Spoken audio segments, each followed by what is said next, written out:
Olá, eu sou Cíntia Furtz e sou criadora do projeto Parasitologia Digital. Hoje eu estou aqui com o professor Gilson Volpato para falar sobre ciência. Boa noite, professor. Boa noite. Muito bom estar com o senhor para poder falar de um assunto tão interessante. E gostaria de agradecer a disponibilidade dessa entrevista. A primeira pergunta que eu gostaria de fazer é que o senhor fala muito da diferença de pesquisador e cientista. Sim. Gostaria que o senhor comentasse um pouquinho dessa diferença. Ok. É fundamental falar disso. Eu acho que o Brasil confunde essas coisas, a pós-graduação confunde essas coisas, né? Veja bem, um pesquisador, ele faz pesquisa, um cientista também. A diferença é que o cientista faz pesquisa e ciência. O pesquisador só faz pesquisa. Bom, então vamos entender o que é isso, não é verdade? Vamos entender. Vamos pensar assim, metodologicamente, tá? A ciência é o quê? Você busca evidências que sustentam as suas conclusões. Essas evidências não podem ser só minhas, são evidências que outros podem ver. Se for só minha, não tem valor para a ciência. Estou dizendo que não tem valor, mas não tem valor para a ciência. Tá? Então são coisas que outros podem ver. Por isso que um trabalho científico tem metodologia e resultado. Tá? Ok, são as evidências. Esse é um ponto. Agora, além disso, a partir daí eu tenho regras metodológicas, por exemplo, tenho que controlar variáveis, isso, aquilo, eu posso controlar de um jeito ou de outro. Tem vários macetes metodológicos que você usa. Ok. Esse processo de construir uma conclusão, de construir conhecimento, é um processo que deu certo. Do começo da ciência, tá? 300, 400 anos atrás, para cá, você percebe que o conhecimento gerado pela ciência praticamente transformou nossa sociedade. Então, de todas as formas de produção de conhecimento, foi o que mais transformou a sociedade. E parte disso deve-se ao casamento disso com a tecnologia. Por quê? Uma tecnologia, para funcionar, ela precisa de conhecimento razoável. Ninguém coloca um foguete em Marte, uma sonda em Saturno, simplesmente com ideias malucas. Coloca com ideias que têm alguma base. Então, esse método tem se mostrado interessante para produzir conhecimentos adequados. Não verdade. A ciência não tem nada a ver com verdade. Verdade é na religião. Tá? A ciência ela busca entender esse sistema. E o entendimento hoje é esse, amanhã pode mudar, algumas coisas duram 100 anos, algumas coisas duram 6 meses. Isso é ciência. Esse é um método. Tá? Esse método ele não é exclusivo da ciência. Um mecânico de carro usa o mesmo método, se for um bom mecânico. Ele recebe o carro, ele sabe que tem um problema e ele começa a buscar pistas. Ele elabora hipóteses na cabeça dele, deve ser tal peça, deve ter isso, deve ser aquilo, e vai testando. Se for isso, então se eu mexer aqui, deve melhorar lá. O que ele está fazendo não é diferente do que metodologicamente um cientista faz. É lógico que ele pode fazer com mais ou menos rigor, o cientista também. Tem um monte de cientista que faz as coisas sem rigor e também não dá em nada. Então, o método ele usa esse. Um investigador de polícia também usa o método científico, ou pode usar. Um clínico usa, recebe um paciente. O que esse paciente tem? Ele não está atuando ali como cientista, ele é um clínico, ele, tentando ver o que o indivíduo tem. Então, esse tipo de projeto científico, ou seja, esse método, ele produz um conhecimento adequado. Por isso que várias atividades humanas que usam isso, tá, conseguem um conhecimento mais adequado, que tem mais chance de estar certo. Tá certo? Nunca vai saber se está certo, mas enfim, funciona num certo contexto. Ok. Isso não é fazer ciência. Vamos conceber ciência agora do lado epistemológico. O que é isso? Do lado do conhecimento. Usando esse método, eu produzo um conhecimento. Esse conhecimento, ele é feito em qualquer lugar do mundo. Se você tem uma ideia, cada pesquisa é feita em algum lugar. Então o que acontece? Eles fazem esses procedimentos e produzem conhecimento, e esse conhecimento vai criando uma rede de conhecimento. Tá? Essa rede de conhecimento é rede. Se fosse um aglomerado, é uma coisa, não, é uma rede. Os conhecimentos eles são interconectados. Tá? Essa rede é o que o mundo inteiro usa para resolver seus problemas. Então, se eu tirar o conhecimento dessa rede que vem do exterior, aqui do Brasil, o Brasil para. O hospital não funciona, nada funciona. Então, é de bom senso que as pessoas que estão usando essa rede também construam essa rede. Senão eu sou só um parasita que estou pegando as coisas. Tá?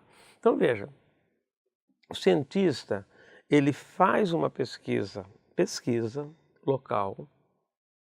Ele pode até resolver uma questão local, mas ele tem que tentar entender a essência do processo que extrapola o local.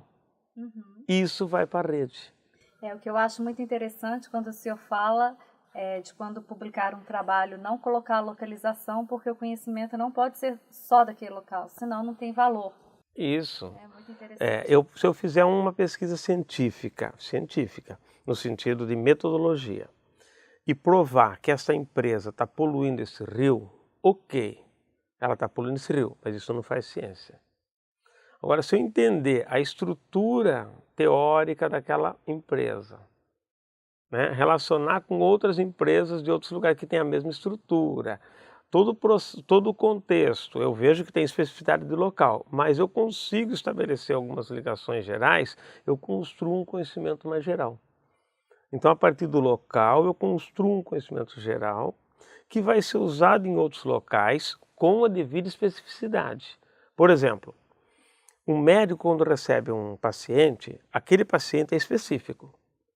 Só que ele usa conceitos gerais e faz a adequação para resolver. Se não tiver os conceitos gerais, ele não consegue resolver o problema local. Tá? E hoje está uma bagunça nisso daí, aqui no Brasil particularmente. Né?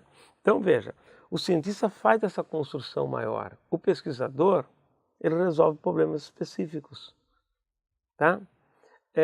E tanto é que ele usa o método científico, mas não faz ciência, né? E é exatamente na discussão do artigo que você mostra essas conexões e dá aquele avanço, entende? Então isso é fazer ciência, o cientista faz ciência. Né? Então eu digo, aproveitando um gancho aqui, cientista não é uma questão de regulamentar a profissão, isso não leva a nada. Tá? Cientista é uma mentalidade.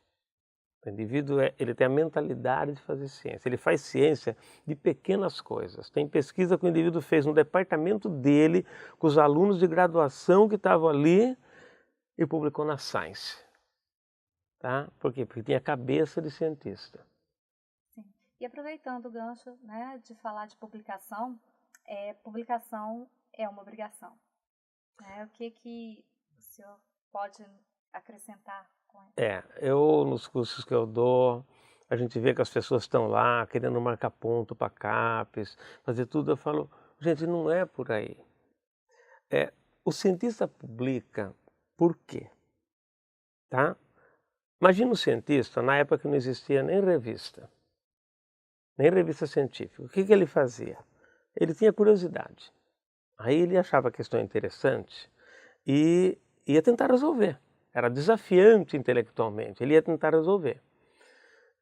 A partir do momento que ele resolvia, o que ele fazia? Naquela época bem machista, né? Ele não estava a contar para a esposa. Ela não ia entender naquela época. Algumas até entendiam, mas outras não, porque era uma questão de contexto. Tá? Ele queria contar para quem? Para outros cientistas. Aí o que ele fazia? Ele escrevia a carta, contava para eles. Aí eles trocavam ideia, eles conversavam, não sei o quê, por cartas, né? Quando surgem as revistas, ele consegue fazer isso não apenas com os amigos dele, que davam um viés na interpretação. Ele começa a fazer isso também para qualquer outra pessoa, pela publicação científica. Por que ele publica? Porque ele não quer guardar aquilo com ele. O cientista que quer guardar aquilo com ele, sinto muito, tem problema. Né? Ele quer contar para os outros. E ao contar para os outros, isso vai ser debatido, vai ser equacionado, tá? Então essa é a função da publicação. Ele quer contar isso para os outros. E ao contar isso para os outros, isso pode entrar nessa grande rede que é a ciência. E se entrar nisso, isso pode entrar até em livros-textos que vão ensinar a humanidade. Eu diria, o maior patrimônio que a gente tem hoje da humanidade é essa rede de conhecimento.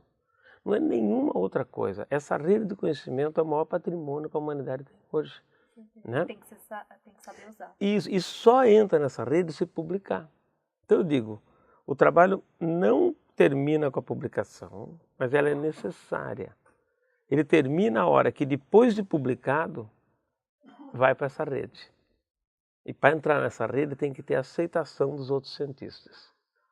Publicar é um passo necessário, mas não suficiente. Eu olho a pós-graduação hoje, os caras querem publicar por causa da CAPES. Eu vejo o coordenador de pós, orientador, não, tem que publicar em A1. Não tem, olha, eu nunca olhei o qualis das revistas que eu publico. Sinceramente, o que eu faço? Eu tento publicar o meu trabalhinho ali na melhor revista que eu posso. Por que na melhor? Porque quanto melhor a revista, mais chance de eu debater com os melhores cientistas. Então eu tento publicar lá. Se a CAPES achar que é boa, problema dela. Se ela achar que é ruim, azar meu. Mas assim, eu tento fazer isso. Hoje não, eu vejo as pessoas tentando publicar. Então se a revista é A1, mas é ruim, eu publico porque é A1. Falar, o que é isso? Né? Então é uma distorção total. Por quê? Porque a essência da ciência não está perambulando esse setor. Sim, se a gente for refletir também, acaba sendo não só uma obrigação por causa da CAPES, da pressão da pós-graduação, mas também um retorno, tanto para a agência de fomento, como para a população se envolver em estudos com comunidades. Então, isso é muito importante que as pessoas percebam que a publicação não é para a pós-graduação, para a CAPES. Ela tem que dar um retorno. Se você receber um dinheiro, né, é importante que seja produzido, então, um conhecimento. Você tem que pensar em dois aspectos aí. É o retorno social, com certeza. Por quê? Por que a gente quer conhecimento? Para melhor se ajustar ao ambiente, para livrar a sociedade humana do sofrimento, para tirar as pessoas, a humanidade, da ignorância. Para isso que a gente produz conhecimento científico. Ok. Uma parte desse conhecimento vai resolver problemas visíveis. E uma parte vai ser o background de problemas que não são visíveis. Tá? E a gente não pode matar nenhuma das duas. As duas são fundamentais.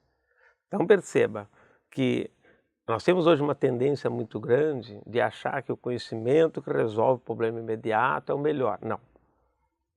Ele é necessário, mas ele não é o melhor. Tá?